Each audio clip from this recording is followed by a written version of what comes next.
OMP छकर क्षतिग्रस्त उठा दोकानी थैथान निमंते चाउलियागंज स्थित कम्युनिटी हॉल एक सांबादिक सम्मेलन अनुष्ठित हो जायछि।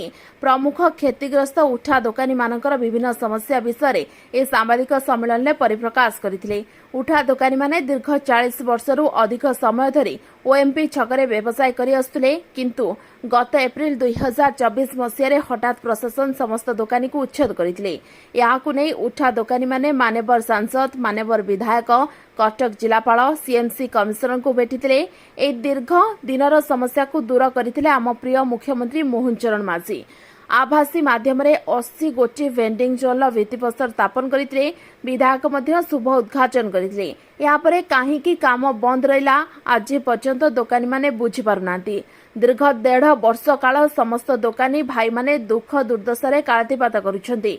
ए सांबादिक सम्मेलन जरिया ओएमपी छकरे समस्त क्षतिग्रस्त उठा दोकानी माने आमर लोकप्रिय मुख्यमंत्री मोहन चरण माझी को निवेदन करिसेंती। यथाशीघ्र क्षतिग्रस्त उठा दोकानी भाई मानकर न्याय्य दाबी वेंडिंग जोन प्रतिष्ठा करी प्रदान करंतु। आशा करिबु मुख्यमंत्री याहाकु गुरुतर सह नेबा सहित जीविका को प्राथमिकता दियाजिबो बोली निवेदन करथिले।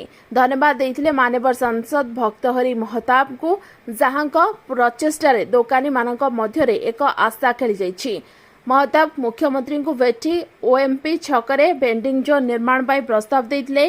सेथिरे तांकु धन्यवाद जणाइथिले उठा दोकानी माने। उक्त सांबादिक सम्मेलन में रंजन कुमार साहू, जगबंधु पुष्टि, निरंजन बारिक, जोगेन्द्र बेहेरा, अमर पात्र, धड़िया लेंका, अक्षय विश्वाल, भगवान महांती और बहु संख्यार दोकानी भाई माने उपस्थित रहिथिले। हमको कहला पारादीप रोड रे आपनकर जो मस्जिद अछि से मस्जिद पाखरे आपनकर प्लॉट नंबर देखि हमको सेठी अवस्थापित करा जीवो। सेतबेले आपनकर डेप्यूटी मेयर थिले श्वेतपद्मा मैडम एवं कॉर्पोरेटर को माध्यम रे से हमको सेतबेले जणैथिले एवं तापरे कार्यक्रम आरंभ होइतला।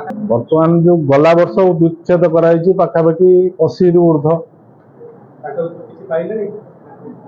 कोठी किसी पाई नांती समान समस्ते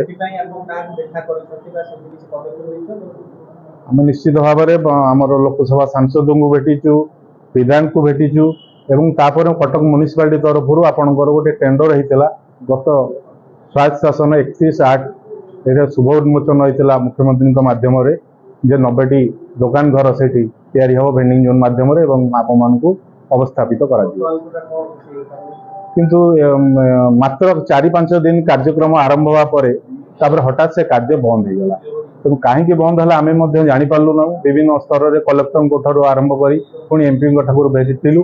तेणु मुख्यमंत्री सुपारिश कले हे बोली आम जानी पार्लु से एमपी माध्यम निश्चित आज्ञा भेटी फलकर 3-4 दिन पर किए ताड़ा आम तो जानू किंतु फलक लगी फलक ताड़ी नहीं गला। से विषय विधायक को जनईलु। मार्केट रे आज्ञा ठेला गाड़ी लगे मोटर पानी व्यवसाय आज्ञा से करी जहाद्वारा कि 1.5 वर्ष हम से दुकान टे आज्ञा सरकार उठे आज कैंसर अवस्था आज्ञा से असुविधा आज्ञा सम्मुखीन होउची। दुनिया बैंक रे आज्ञा लोन करी घर टे करी आज्ञा बैंक टे पैसा न सुझी पारू आज बैंक से मत एंट्री कर देइचंती। छोट पिला आज्ञा मोर 2टा पाठ पढ़ुले आज्ञा ए समय पाठ टी आज्ञा पढ़ी पारना मो बड़ आज्ञा पाठ टी पढ़ी पारना जहाद्वारा कि पाठ पढ़ा समय जाकि दुकान आज्ञा व्यवसाय करना जनक पाखे तेणुक मो घर प्रतिवेशन आज्ञा पोषुची। हाँ तेणुक जदि आमको जदि दुकान खंड आज्ञा दियंती सरकार आम आज्ञा चिर उपकृत हूँ आज्ञा। कटक महेश पात्र रिपोर्ट ओटी लाइव। अधिक खबर देखा ओटी लाइव को सब्सक्राइब करूँ और खबर टी अधिक शेयर करूँ।